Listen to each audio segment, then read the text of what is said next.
என்ன மக்களே, நல்லா ஓய்வு எடுத்துட்டிங்களா? இரவு நேரம் ஆயிடுச்சு. என்னைக்காவது ஒரு நாள் என்ன, உங்களுக்கு ஒரு 50 வயசுக்கு மேலே ஆன பின்னாடி, உங்களுடைய கை கால்லாம் தளர்ந்த பின்னாடி, இவ்வளவு காலம் நாம் வாழ்ந்தோம், என்ன சாதித்தோம், நம்மளால் இந்த பூமிக்கு என்ன நன்மை, பிறருக்கு என்ன நன்மை, அப்படி யாராவது சிந்திச்சிருக்கீங்களா? வயசானவங்க இல்லை, இன்னைக்கு வரையும் வாழ்ந்த வாழ்க்கையை வச்சு இப்போ இருக்கக்கூடிய மனிதர்கள் யாராவதும் அந்த மாதிரி சிந்திச்சிருக்கீங்களா? அதெல்லாம் சிந்திக்கிறதுக்கு நேரம் கூட இல்லாமல் ஓடிக்கிட்டு இருக்கீங்களா? அப்படி யார் இருக்கீங்களா?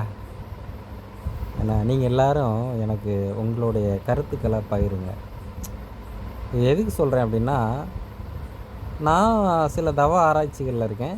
எனக்கு அது கொஞ்சம் உதவும். மனிதர்களை படிக்கிறதுனால எனக்கு சில விஷயங்கள் உணர முடியும், உதவும் நான் நம்புகிறேன். கொஞ்சம் ஹெல்ப் பண்ணுங்கள் பார்ப்போம்.